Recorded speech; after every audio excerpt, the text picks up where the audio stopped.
Assalamu alaikum students. I hope you all are fine, safe and in good health, and I hope you are taking care of yourself, your families and people around you. As you are aware that we are experiencing coronavirus outbreak situation and we are following social distancing protocol to quench the spread of this virus. As long as we are in this situation, our teaching and learning will remain online. Our lectures and our discussion, everything as per our convenience. I will keep you updated about that. Okay, in the continuity of our lectures, our previous lecture was, of course, that was in the classroom with our physical presence. Now, it's lecture number 5 of our semester 2 session 2019-2020 is the first one that is being given online. I know that there will be a deficiency of our interaction, but I will try to make sure that after the lecture I arrange a discussion session and I will update you about that, about the time and the platform that we will use for that if you have any questions about this lecture. Our previous lecture was about probability distribution of discrete random variables, and this lecture is about probability distribution of continuous random variables. In this we will briefly describe continuous random variables, then probability distributions for continuous random variables, calculation of probabilities for a general normal random variable, and the normal approximation to binomial probability distribution. This is just like the one we studied in the previous lecture, where there was the Poisson approximation to binomial probability distribution. This time it is normal approximation to binomial probability distribution. Then we'll study how to calculate binomial probabilities using normal approximation. So as you know, that continuous random variable is the one that can acquire any value on the numbers line between positive infinity and negative infinity. So we can define it like a continuous random variable is a random variable where the data can take infinitely many values.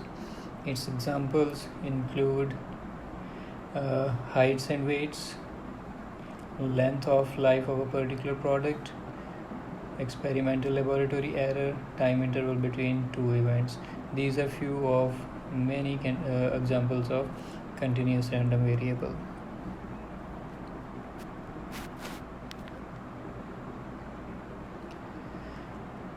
So the graph that you are looking at right now is a relative frequency histogram of a discrete random variable. This is a probability distribution of discrete random variable. It consists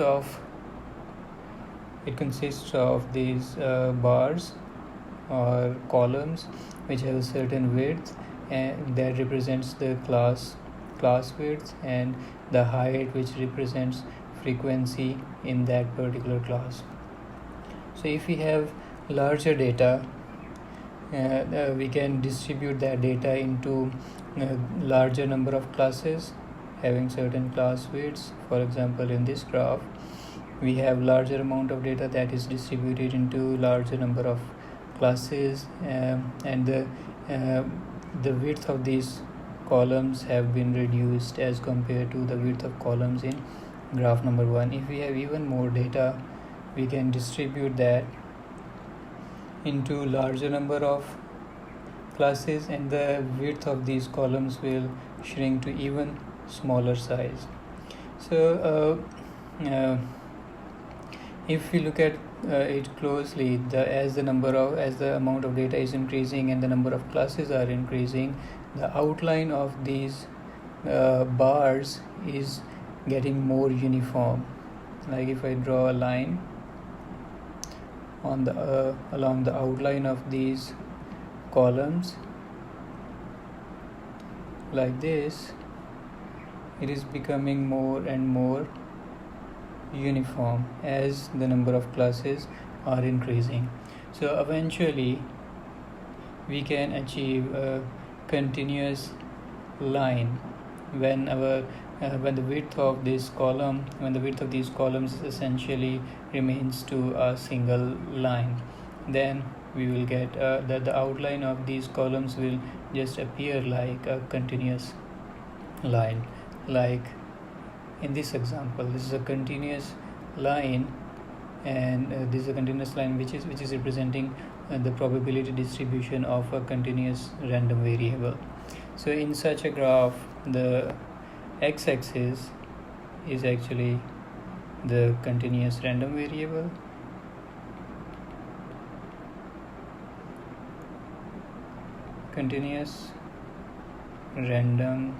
variable, and on y-axis there is probability distribution function. This is called as probability density function. So if we have to find out probability of a certain interval of continuous random variable, then what we need is we need to find out the boundaries of that interval. Let us consider we are interested in finding out probability between A and B. What we are going to do is we just draw a perpendicular line from the graph on x-axis, and then we calculate area under this curve within this region. So that will be the probability between A and B, probability of variable x between A and B. So we can write it like this: area under the curve between the region A and B will be written like this.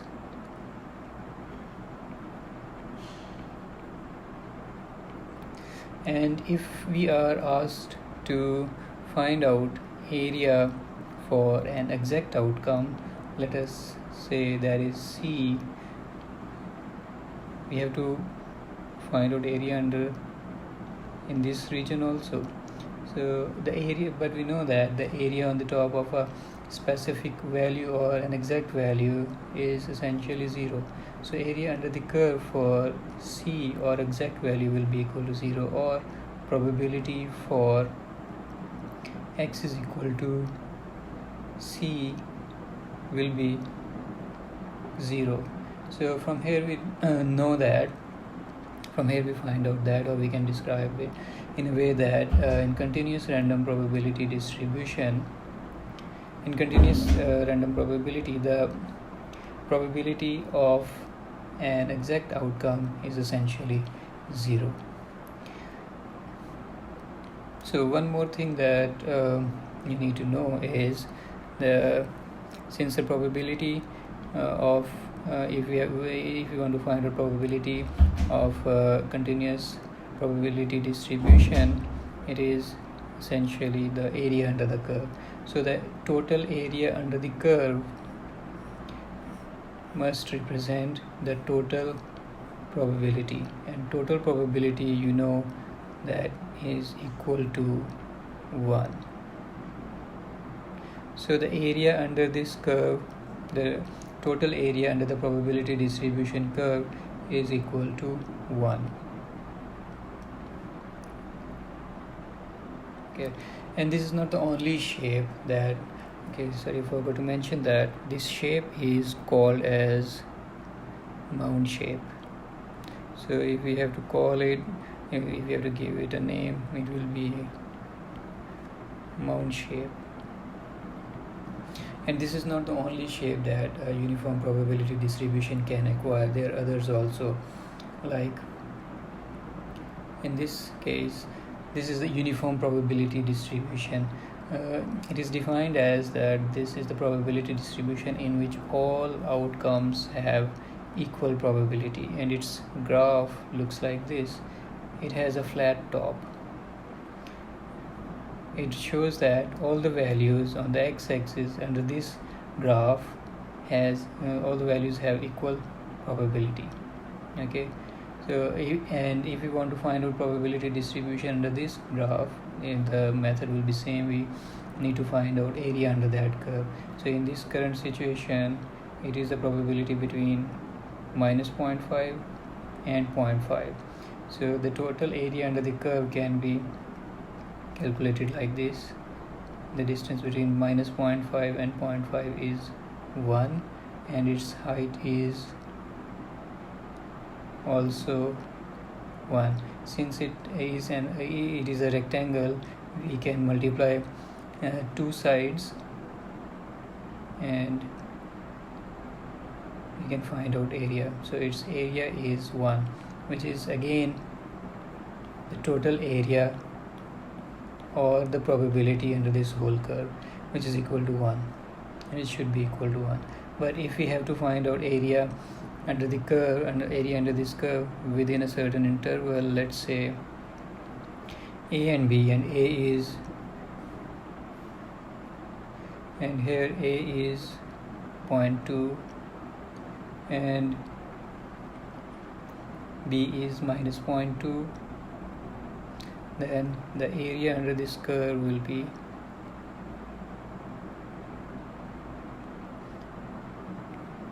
this one.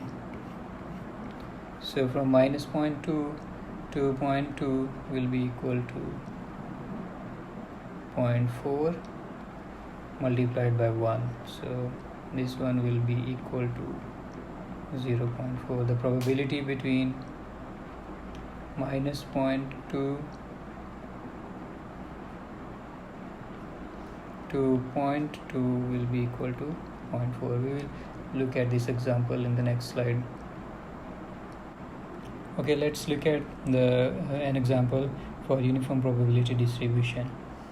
An error x introduced by rounding an observation to the nearest inch has uniform distribution over the interval from minus 0.5 to 0.5. The probability density function fx would be flat as shown in the figure. This is the figure. And what is the probability that the rounding error is less than 0.2 in magnitude? Keep this thing in mind, 0.2 and magnitude.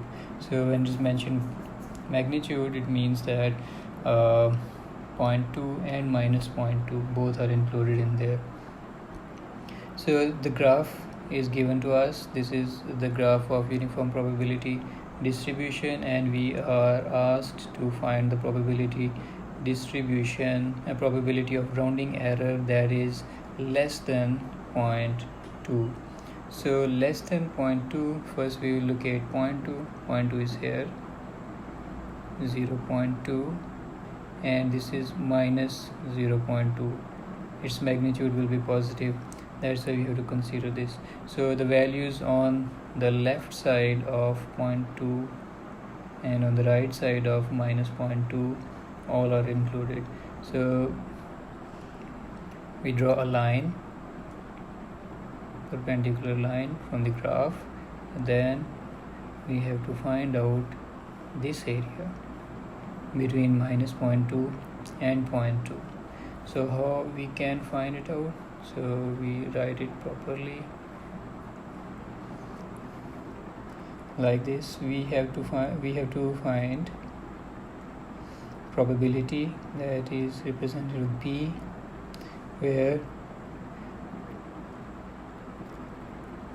between minus 0.2 and 0.2 it will be equal to it will be equal to the area under that curve. So so how do we find out area of a rectangle? Side 1 multiplied by side 2. So side 1 is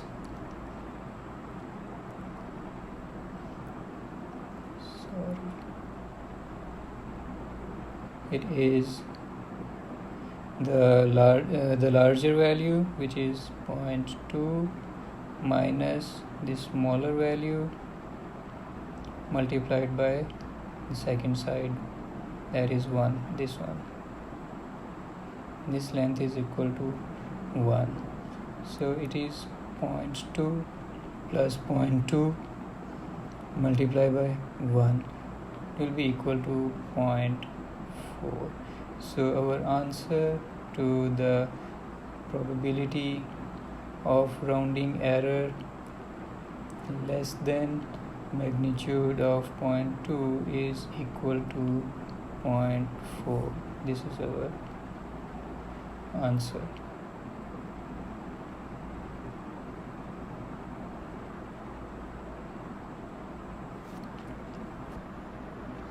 Okay, now let's look at another type of continuous probability distribution. This is exponential probability distribution. It's clear from the name that its function will be an exponential function.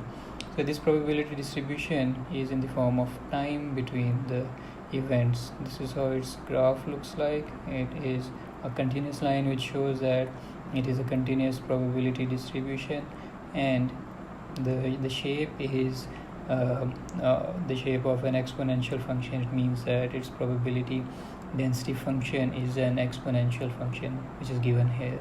So fx here, this is the probability density function here for exponential probability distribution. Lambda multiplied by exponential raised to the power minus lambda times x. Here lambda is the rate parameter. So if we have to find a probability distribution, it is like this. Probability for x greater than a is the variable.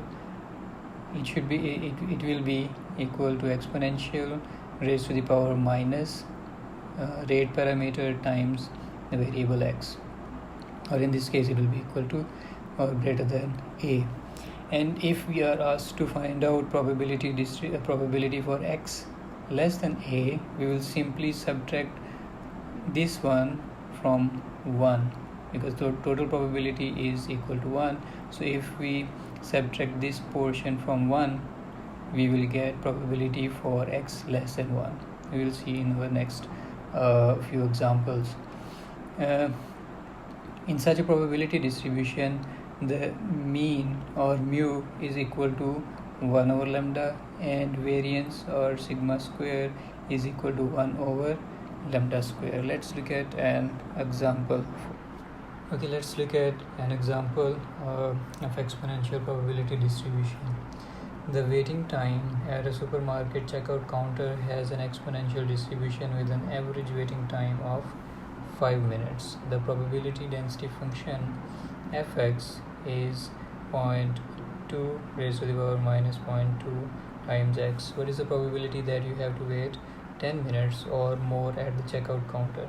So in this we have average of 5 minutes, means mu is equal to 5 minutes, and this is lambda, and 10 minutes or more means we have to calculate probability of x greater than or equal to 10. So let's see how we can calculate it. Okay, this is the graph. This is how the exponential probability distribution graph looks like.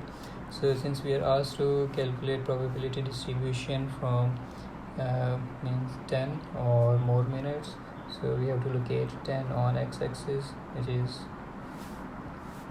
is here x. We draw perpendicular, and we need to calculate area under the curve on right side of 10, because we are asked to calculate the probability for 10 or more minutes.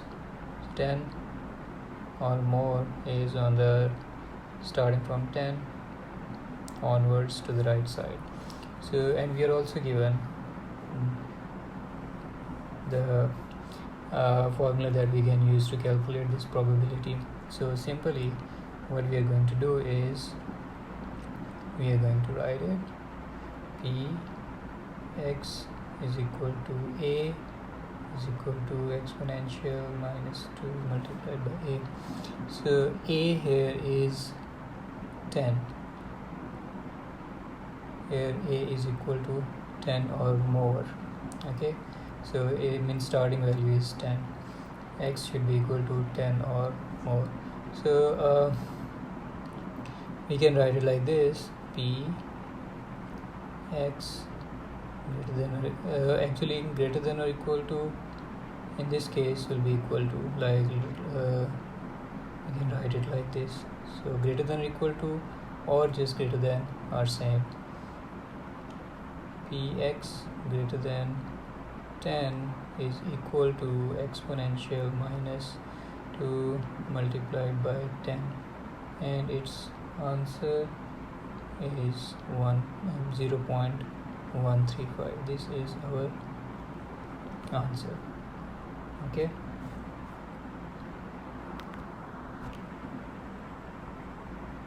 Okay, let's look at another continuous probability distribution. This is normal probability distribution. This is very important one because in many of our natural processes, the frequency distribution that we observe that follows normal probability distribution. This is how its graph looks like. This is a perfect shape for a normal probability distribution. Is mount shape of the scholar's mount shape. So this is how a perfect normal probability distribution graph looks like.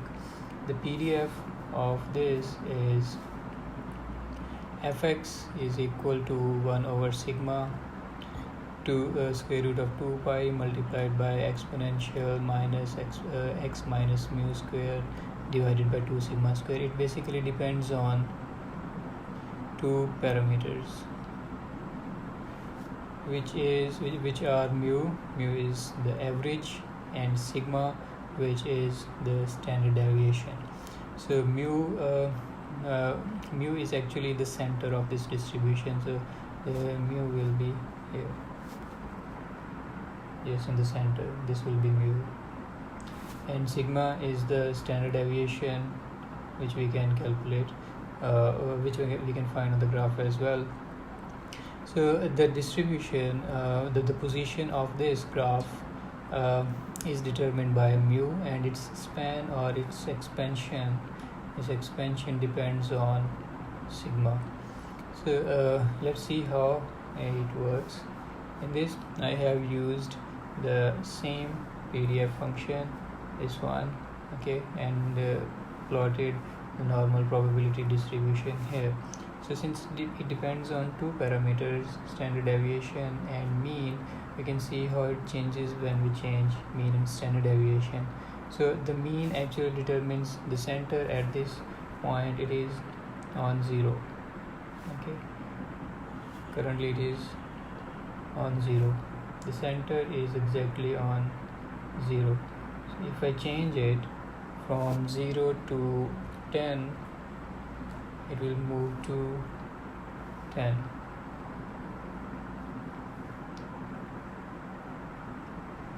And if I change it again to 20, it will move to 20 here. And if I change to minus 10, it will go towards minus 10.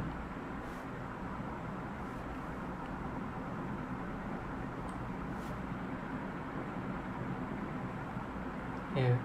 And if I change to minus 20, it will shift to minus 20 here. Okay, so we can change the position of the graph by changing the value of mean. And if we change the standard deviation, let me clear these lines up first. So when we change the, let me bring it back to 0 also. Okay, so if I change the value of standard deviation to 10, it shrinks, its width shrinks pretty much. This is at 10. So if I change it to 20, it will expand.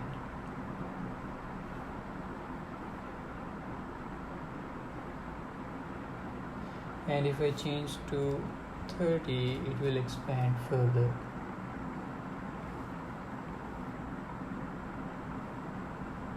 Okay, you see how it changes by changing by changing the values of mean and standard deviation.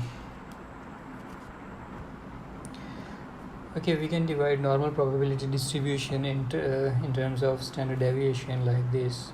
Mu is in the center of the distribution, and on one side mu plus sigma, then mu plus 2 sigma, and on the left side mu minus sigma and mu minus 2 sigma, and then mu minus 3 sigma, and so on. So it is a characteristic of normal probability distribution that almost all of the data lies within 3 standard deviations of the data. So we can say that almost all of the data lies within mu plus minus 3 standard deviations. So almost all of the data lies within this region.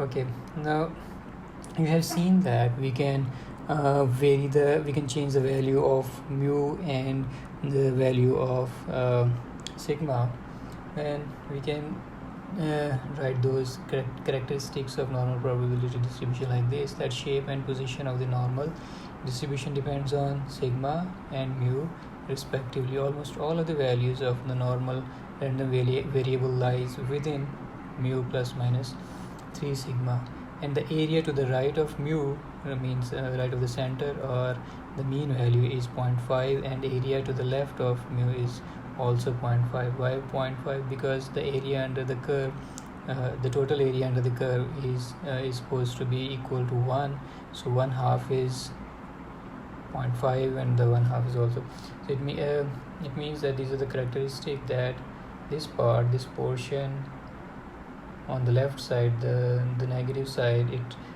contains 50% of the data or 50% of the area, and 50% is on the other side, or we can say that 0.5 is on one side and 0.5 is on the other side, while this whole span from here until here is mu minus 3 sigma and mu plus 3 sigma. Okay, so these are the 3 characteristics of normal probability distribution.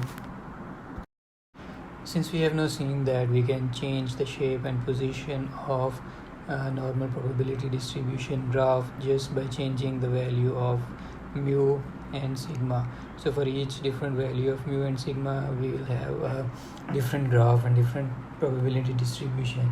And you also know that we can use probability distribution tables to find out the probabilities.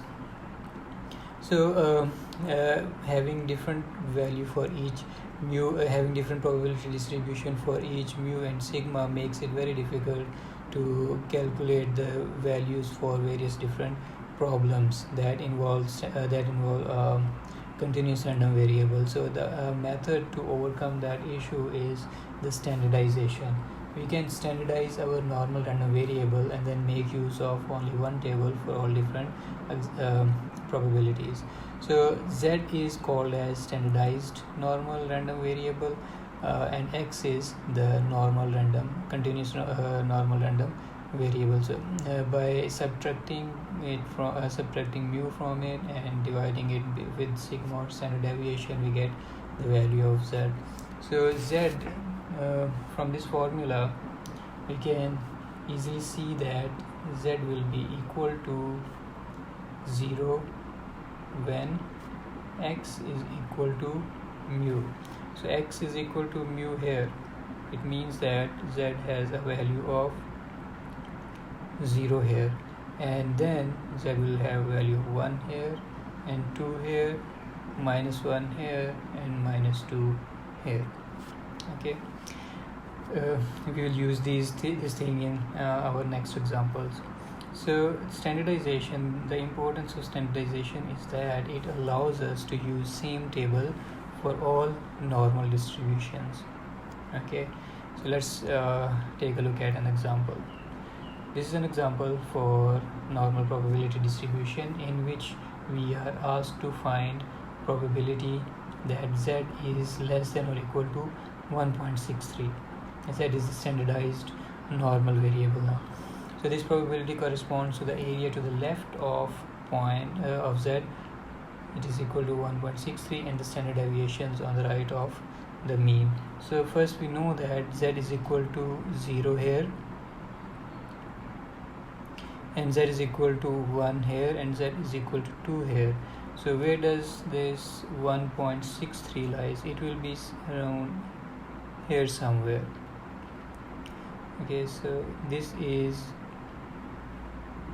1.63, and this thing less than or equal to 1.63 corresponds to the area to the left of this point. So this is the area that we have to calculate. Now we will make use of table for this. Okay, we are going to make use of probability distribution table to calculate this probability, which is Pz less than or equal to 1.63. Now we will go to the table. This table I have given in the lecture notes. You can download and use this table for calculations. Now this table is on there the rows and columns. So the leftmost column, this one, the leftmost column gives the number until one decimal place, and the rows are the second decimal place that we need to look at first. So in here we are asked to calculate 1.63. So we have two decimal places. First we will find out 1.6. Where is 1.6? You need to see. Okay, here it is. This is 1.6. And then from the top row we need to see we need to find out 0.03. This is 0.03. Now we find out the intersection of these two. Okay, this is the value now that we were looking for. It is 0.9484. So simply it is equal to 0.9484. This is our answer. Okay, remember that the area given here is the whole area, like the cumulative one. This area is below and equal to 1.63. All of these values are included in there. So when the area that we find in the table, that includes less than or equal to, if we find the value for in the table for z is equal to or less than 1.63, so in that row that value will correspond to the whole area less than and equal to 1.63. Okay, this is just like similar to the cumulative probability distribution that we saw in binomial and Poisson.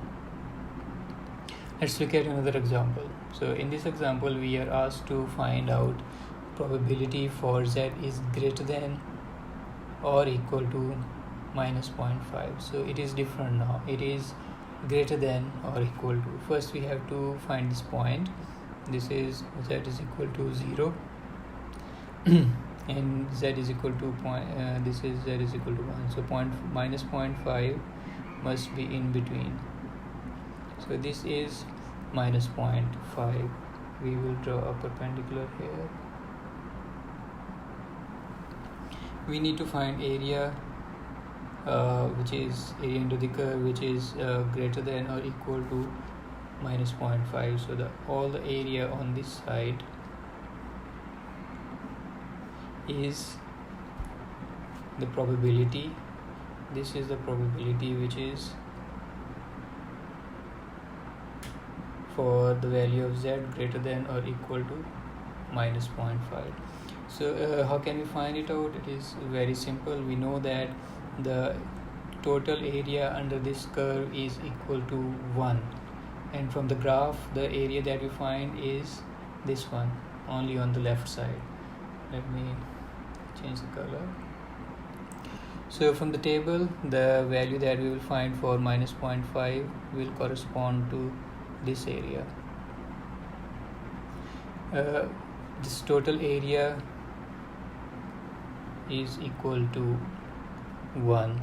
So if we have to find area only on the right side, so this one we will find from table, and the one on the other side, it will be equal to 1 minus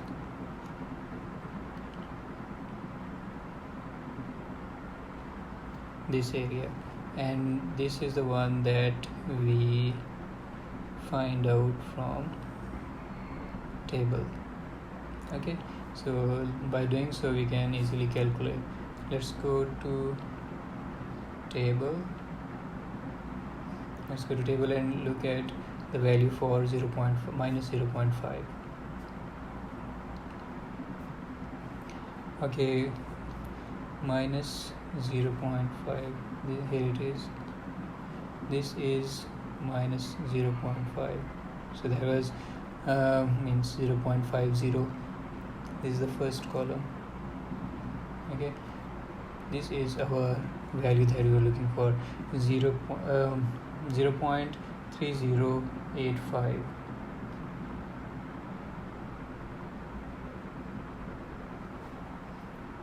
Go back to our slide, and 1 minus 0.3085, when you subtract we get 0.6915. This is our answer. This is what we were looking for. Okay,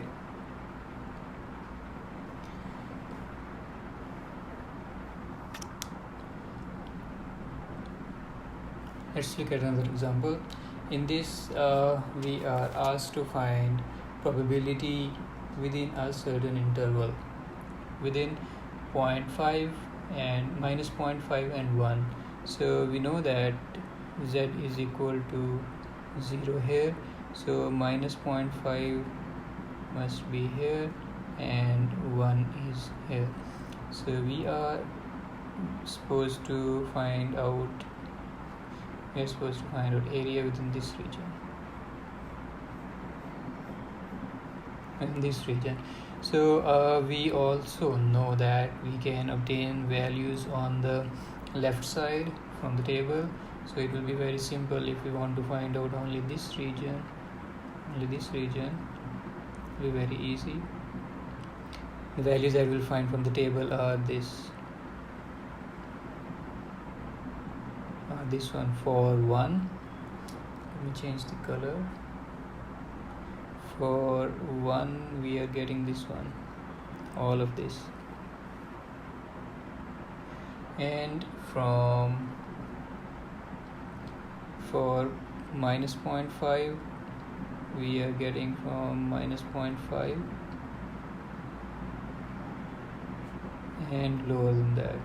So if we subtract this value from this value, we will be left with this only. So this will be our desired value. So simply, if I call the longer one as area A1 and this one as area A2, then the desired area as A, and we can simply calculate, we can simply say that the probability P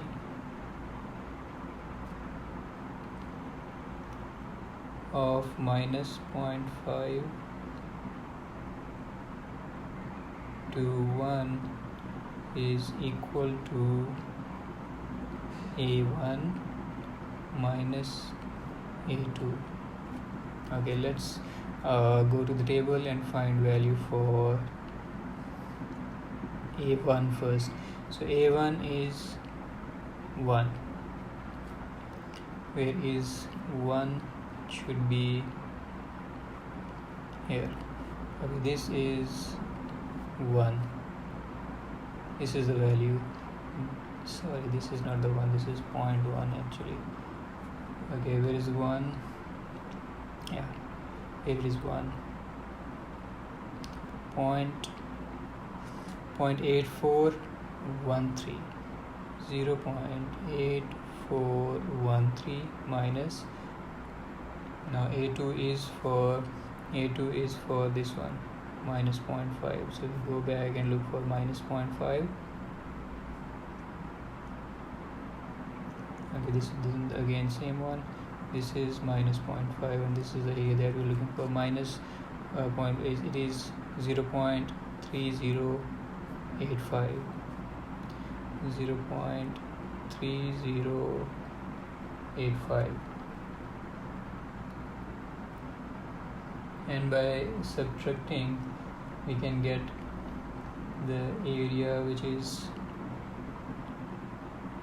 0.5328.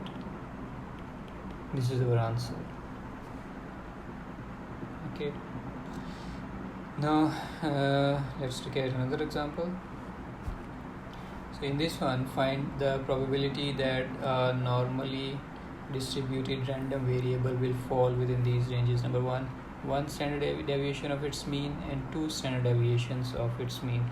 So I leave it to you people, you try to solve it. The solution is given here, this is the direct solution, but you have to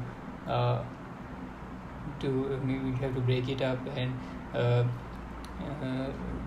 do all the steps in there, that how we came up with this value and this value, and what we got the answer. Okay, so I leave this example to you people. Okay, let's look at another example. In this example, we are asked to find the value of z, say z0, such that 0.95 of the area is within plus minus z0 standard deviations of the mean. So we are asked to find out values of z0. Again, we are given the area. It is opposite to our previous examples, in which we were given the value of z and we had to find out area or the probability under that curve. So now we are given area and we are asked to find out values of plus minus z0. We know that the total area under the curve is 1, and the probability distribution curve is 1, and in this example 0.95 lies within plus minus z0. It means that the area that is left out is 0.05 only, and since the graph normal probability distribution graph is symmetric, the area on each side will be equal to 0.025 if this is plus z0 and this is minus z0.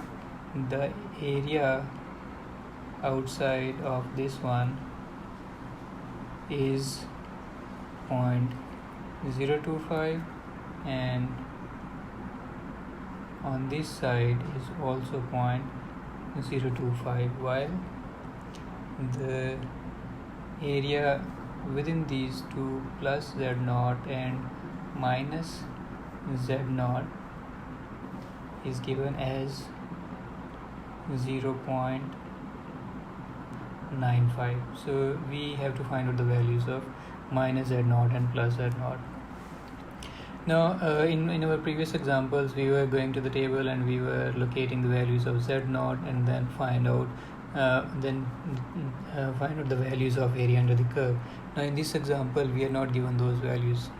Instead, we are given the values of areas under the curve. So we have the values of areas. Now we have to find out value of area in the table and then trace it back to the values of z0. So we will start with this one, minus z0. We will find out this value. We locate this value in the table, minus 0.025 on the negative side, and then look at the corresponding value of z0. We'll find the corresponding value of z0. Okay, let's go there. We have to search in the negative portion. This is the negative portion, and we are looking for 0.025, and it is 0.02. Yeah, here it is 0.025, and if we trace back, it is minus 1.9 plus 0.06, so it makes it minus 1.96. so it means that this value is minus 1.96. okay, let's go to this value, but it will be a bit different how to find this out, because in the table we will be given this value, all of this, not this one but this one. So we need to know this exact value first, but we do not know the value, but we can know the area, because we know this area, this is 0.025, plus we know this area, so plus we can add these two, 0.025 plus 0.95, it makes it 0.975. okay, so this area from here until here, it is 0.975. now we are looking at the figure 0.975 on the positive side of the table. Let's go. 0.975.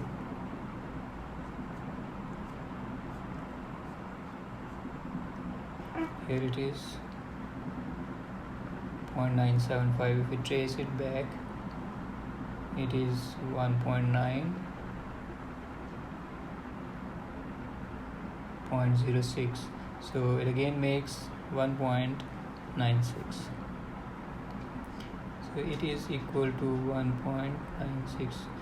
okay, we have already found out the values of plus minus z0. therefore our values for plus z is equal to 1.96, and for minus z0 is equal to minus 1.96. this is our answer, and we have calculated and we have used our normal probability distribution tables to find out these values. Now we have learned about normal probability distribution. We can apply that knowledge for approximation of binomial probability. The normal approximation to binomial probability. Approximation indicates that it will not be an exact estimation of binomial probability, but it will be close to the actual binomial probability. We have seen in our previous lecture that we can use Poisson approximation for binomial probability distribution. That was also not exact. There were few differences and a little bit of error in there. Now we can use normal approximation for binomial probability distribution. In case of Poisson, we saw an estimation that when n times p was less than 7, then our approximation, our Poisson approximation of binomial distribution will be adequate. So in case of normal approximation, we still have that that estimation of the values, that which is when p, or the probability of binomial distribution, is not very close to 0 and not very close to 1, then our normal approximation to binomial probability will be adequate and reasonable. So let's look at this graph. This is a binomial probability. This is a binomial probability distribution overlaid with normal probability distribution. So if you look at it very closely on the shaded region, these regions that I'm going to highlight red, these are the differences between binomial and normal probability. So these are the differences. These are not very large. This makes it this approximation an adequate approximation to binomial distribution. By the way, this graph is plotted with p is equal to 0.5. The probability, binomial probability, is equal to 0.5. If you plot another graph, binomial probability distribution, with a smaller p, like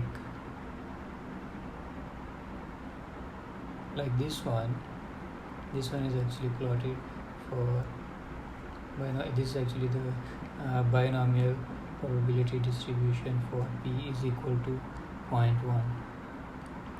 In this case, we can see the differences between binomial and normal are large. These are very large.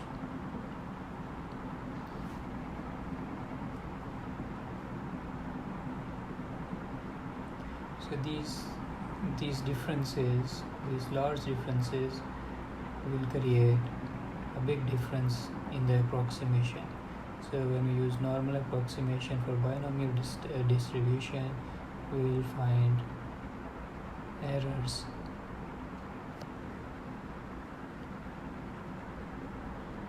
And those are huge, which cannot be accepted in our problems. It means that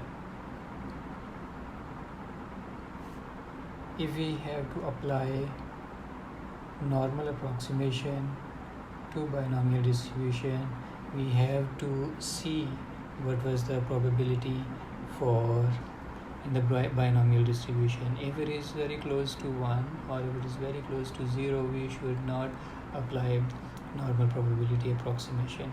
Okay, so for 0.5, 4.6, 4.65, and for similarly on the other side for 0.3, this will give us adequate results. Otherwise we will see huge errors in our results. Okay, these are the steps that we can use to apply normal approximation for binomial probabilities. First is find necessary values of n and p. What are n and p used for? Then calculate mu and sigma. Mu and sigma are for normal, because you know that we can plot a normal distribution curve using sigma and mu, and n and p are for binomial.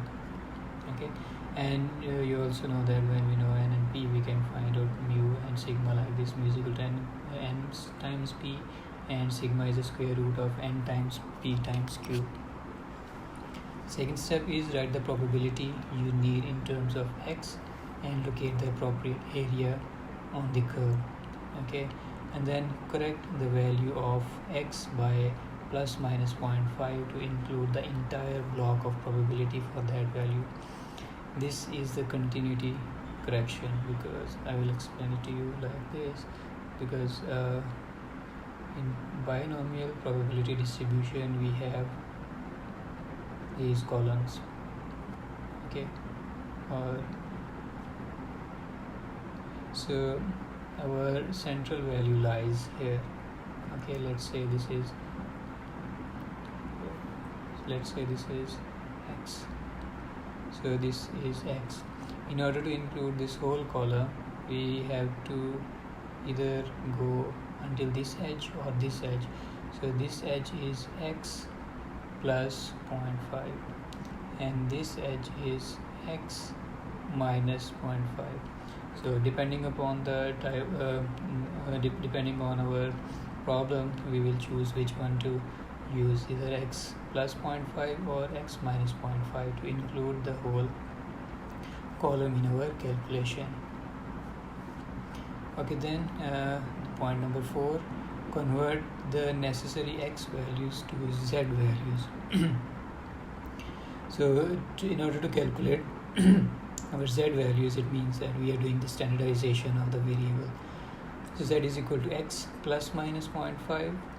This is from this step number 3, minus np. Np is mu, or the average value, divided by sigma, and sigma is the standard deviation that you are familiar with.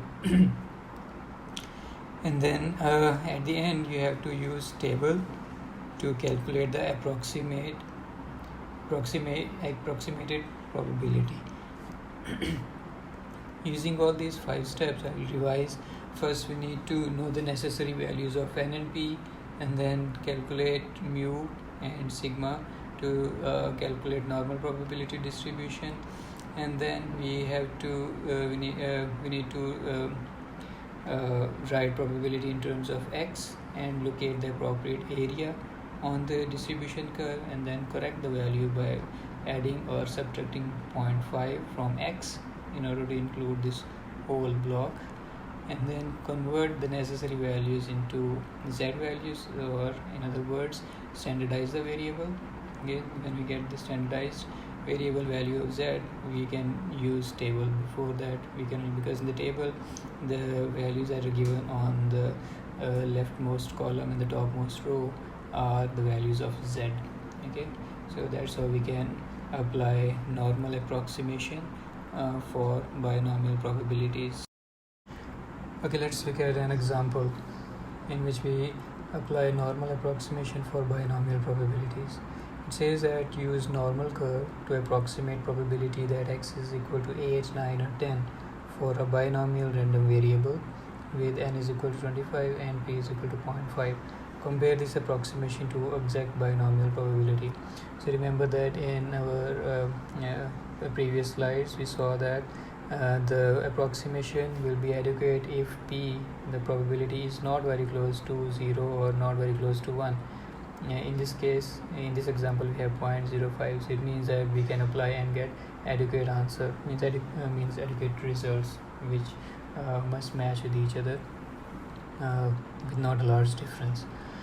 So in this, first we will calculate exact normal probability, and then we will use normal curve to find out approximate probability, and then we will compare the both values. We will make use of cumulative binomial tables, probability binomial distribution tables, to find out the value of the probability in the given interval. So if this is x, this is 10, this is 9, this is 8, this is 7, and so on. We know that our interval of interest is 8 until 10. 8 is also included and 10 is also included in this, so keep that in mind. It is important for when we look at cumulative binomial distribution tables. This is our region of interest from 8 until 10. 8 is included and 10 is also included. So when we look at our tables, cumulative table, we can find out the probability that is that we can write like p, that x is less than or equal to 10. This probability will start from all the way until 10. 10 is also included in this. Okay, and we can also find another probability that p x then less than or equal to 8, and this probability will be 8 and all the lower values. 8 is also included. If we subtract px less than or equal to 10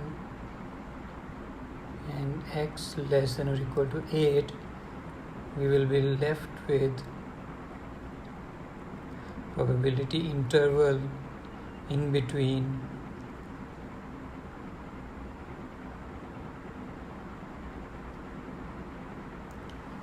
like this. But no, we will be not left with this one. Actually, we will be left with this one. Why? Because in this probability 8 is also included. So if we are subtracting it from this one, we are subtracting 8 also. So it means that next value will be included, which is 9. Therefore, what we have to do is we need to change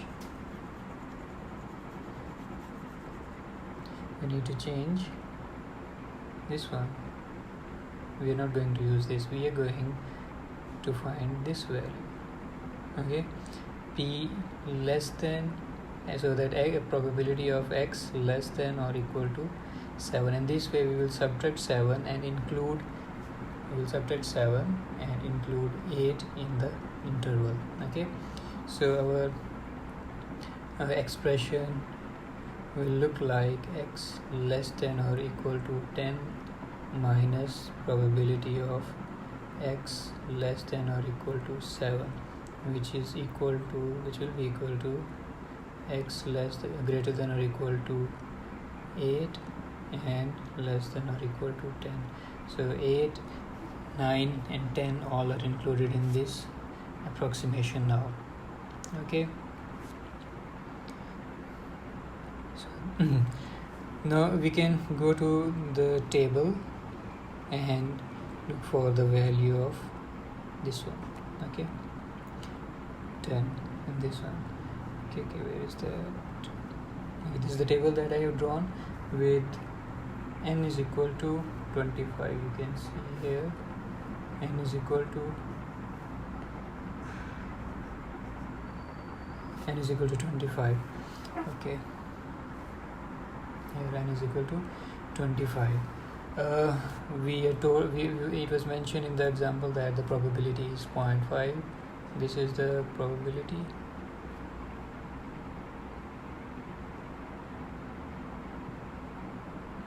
This is the probability 0.5, and we are looking for k is equal to 10. This is the one.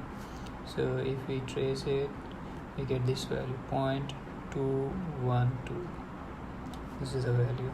Okay, so we use that value here, and then we look for the value x less than or equal to 7. Here is 7. Here it is. This is 7. And this is the value 0.022. We use that value here, and by subtracting we get this answer. Okay, so this is the binomial probability, exact binomial probability. Let me erase it to make some space. Okay, now our next task is to find out this probability using normal curve. Okay, for that we need to find out mu and sigma so that we can plot it. For with mu we can find out, just multiply n and p and we get this value, and sigma we use n, p and q. How we got this q? Just by subtracting this value of p from 1, because we know that p plus q is equal to 1, so q must be equal to 1 minus p. Okay, we get this 2.5. When we know sigma and mu, we can calculate standardized normal variable z. Okay, in the next we have to calculate value of z. So once we know the value of z, it's -2, and the second value of z is 0.8. Okay, but how did we find out this? How did we come up with this? X 7.5 and the other side is x 10.5. Since we were asked to find the normal probability for 8, 9 or 10, so if this is 10, 9, 8, 7, and our graph is like this is for binomial. this is how it looks like.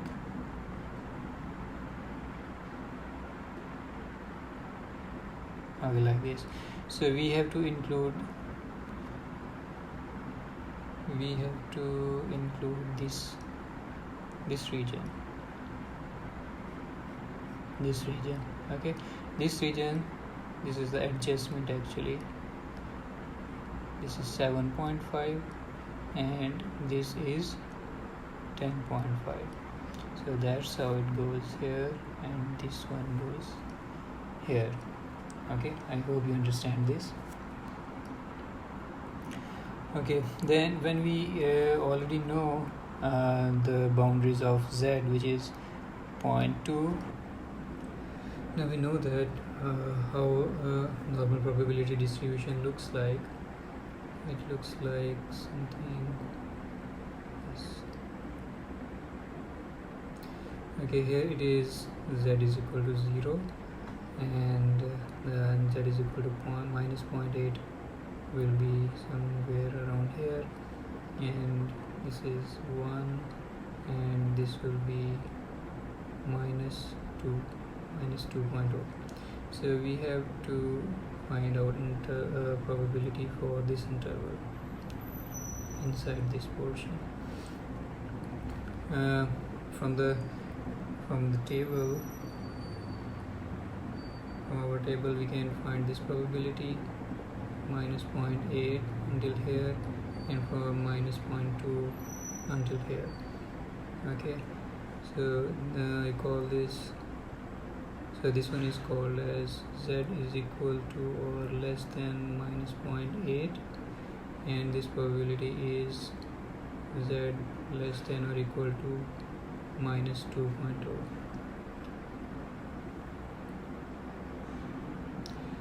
So but our interest, our area of interest is this portion only. We can get this by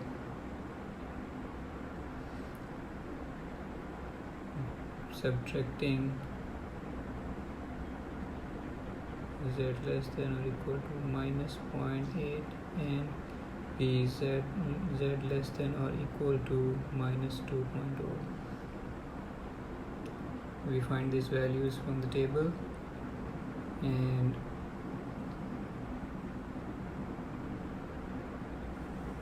insert values here, and we'll simply get our answer. Let's do it. Okay, we'll go to table and find the value for z is equal to minus 0.8 first.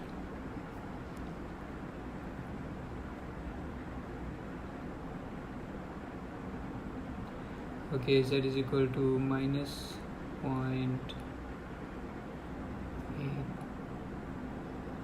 Okay, here it is, z is equal to minus 0.8. This one is equal to it is equal to 0.2119, so which is this value. And now we find value for z is equal to minus 2.0.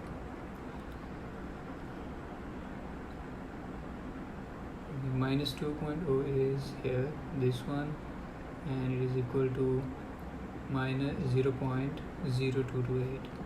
0.0228. By subtracting, we get this as our answer.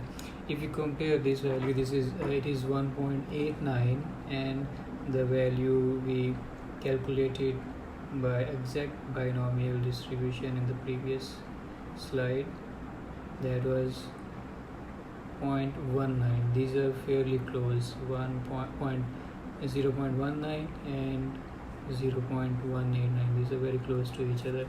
So if we have a probability in the middle, like in the middle of 0 and 1, like p is equal to 0.5, our normal approximation to binomial probability will be very close to the accurate value. Okay, let's do another example now.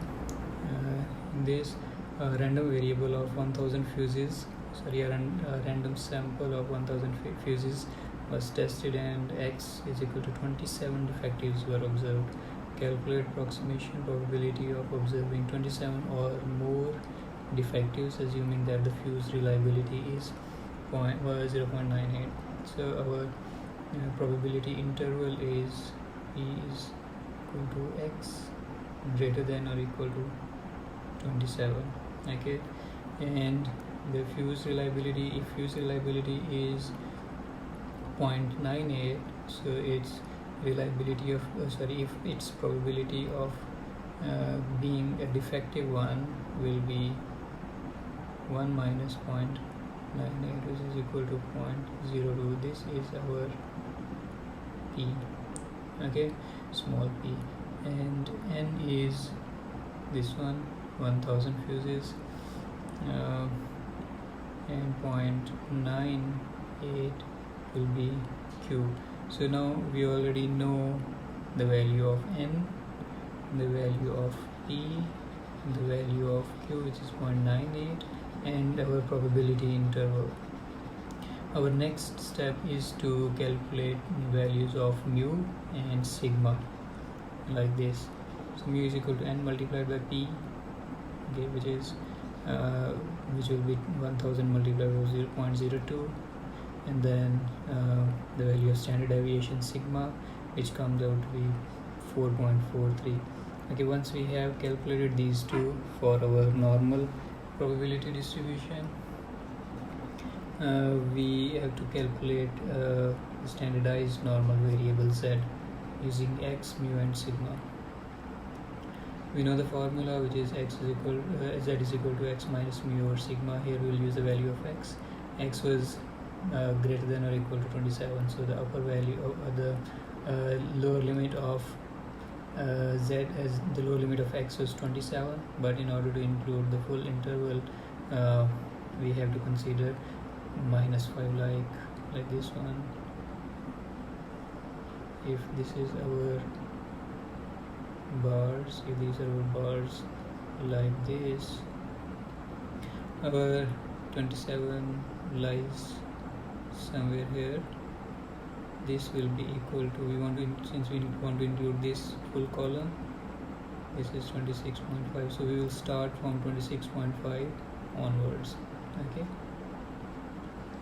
let me erase it. That's why our lower limit is 26.5. Okay, now we know that the value of Z is 1.7, so our probability interval should be Z1 minus Z less greater than or equal to 1.47, but our table gives us the value for Z less than or equal to 1.47. In order to calculate this one, we will have to subtract it from 1. Z less than or equal to 1.47 will be subtracted, and we will obtain this value. Okay, now let's go to the table and locate the value for Z less than or equal to 1.47. I have already located it. This is 1.4, this is 1.4, and this is 0.7. It will become 1.47. We go all the way here, and this is our value, 0.9292. We will subtract 1 minus 0.9292, and we will find our answer here like this. Okay, let me erase it so that you can clearly see what is written there. So our answer is 0.070. This is 0.070 is our answer for this problem. Okay, we have one more problem now to solve, that is example number. Okay, let's do a final example for this lecture. In this example, a producer of soft drinks was fairly certain that her brand had a 10% share of the soft drink market. In a market survey involving 2,500 consumers of the soft drinks, X is equal to 211 expressed preference for her brand. find the probability of observing 211 or fewer consumers who prefer her brand of the soft drink. So in this example, because a producer claims that she has a market survey of 2500 and found that 211 have expressed the preference for her brand, and also claiming that the probability that she had a share of soft drink market which is 10%. So we have to consider we have to use this data and calculate the probability of finding 211 or fewer customers in the given in the given market survey of 2500 population. So if the probability is 10% or the share is 10%, it means that the probability is 0.1.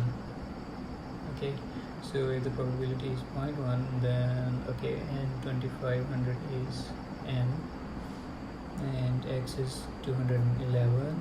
Our probability interval is x is less than or equal to 211 if p.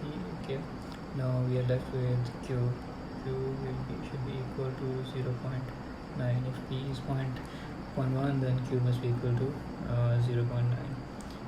Now we know all the values. We can make use of this data and find out our approximation. And also remember that when p is 0.1, our approximation of binomial probabilities through normal approximation will not be very adequate.